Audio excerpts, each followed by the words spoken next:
Well, I wish I could say that I told you so, right? But I will not say that. I didn't tell you. It's come to pass that the motion was tabled, and by the person I guessed will actually table the motion. But I'm here to tell you how things are going to pan out in the next few days, because Parliament, as you have seen, as it has been demonstrated today, is going to impeach Rigathi Gachagua. It's happening next week on Tuesday. They are voting. They are impeaching him. The first deputy president to be impeached will be Rigathi Gachagua. Na itakuwa ikue funzo kwa wale wengine wenye wako na ambitions kama za deputy president. But in the story inawachapia. So let's now talk about Rigathi's option now that the motion is before Parliament. One, today is Tuesday. I see Rigathi resigning by Friday. Why? He has to protect, he has to self-preserve, he has to protect his ambitions, because he's tested the pie and he knows how sweet it is. So he'd want to be president someday. The only way he's going to be president is if he's still in the game. The only way to remain in the game for Rigathi Gachagua is to resign. But will he? Because Ruto is not going to save him. Will he? Well, let's say he doesn't. Then full process next week on Tuesday, he's impeached. Then on Thursday, Speaker of the Senate, Amason Jeffa Kingi, receives the bill or the motion.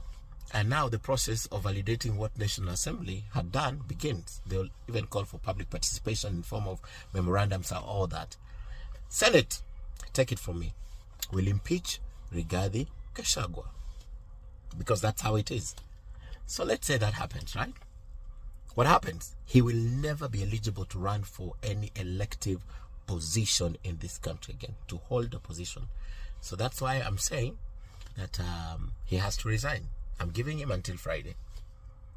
He will resign. Then, what happens next? Because if he resigns, have you seen the petition? Inbox me, I'll send you the whole copy. Look at it. There are criminal charges. There are criminal charges against Rigathi Gachagua. He'll be taken to court. If he resigns, they're taking him to court on those criminal allegations. Money laundering, abuse of office, using his office for personal gain, all those things.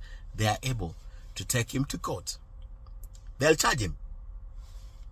And still at the end of the process, what happens to a public officer who has been charged?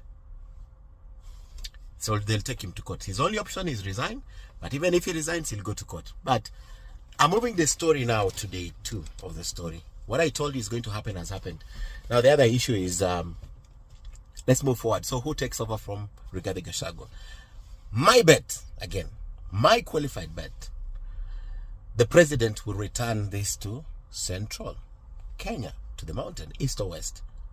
And I'll give you 3 options. Mark three of these options.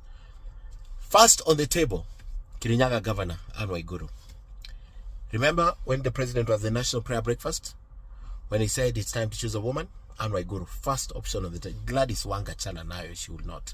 He can never be taken to that. Broad-based government ilisha malilisha.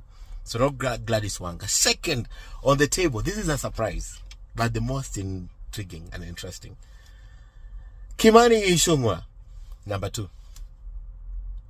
Number 3 on that list, who to me, not because of any bias, is the least favorite, is Kithure Kindiki. Yes, he could be next deputy president. But I think in the grand scheme of things for the president, he has to appease the mountain. Where does he go? East or west? Kirinyaga is the safer bet. Ichung'wah, there will be that fight of Kiambu and all those things, but he's also a bet. Remember, he's very faithful. And let me confirm this to you. Faithful to the president. You remember before the broad-based government, John Mbadi, when he was somewhere huko kwa huko Suba kwetu huko, what did he do? He is the one who went against the grain and even told off James Orengo. And he said if he's given this position, he's ready to pick it. Now, the same people that the president and the deputy president used to bring down Uhuru Kenyatta and the whole Azimio team, especially the ones like Jeremiah Kioni, who are from the mountain region, are the same people who are pushing for the impeachment of Rigathi Gachagua. Forefront is Kimani Ichung'wah. Kimani Ichung'wah has accepted this position already. He could be given this. So 3 options. Number 1 favorite, Anne Waiguru. 2, Kimani Ichung'wah. And number 3, the good professor, Kithure Kindiki. But where does he come from? That's the disadvantage to him. How many votes can he consolidate? That's a disadvantage, but top 3. Take it to the bank. I work for KTN. Watch, by the way. If you want to know all these things are true, keep watching KTN. I'll be on air tomorrow, Wednesday. We'll tell you more of this. Impeached. It's happening.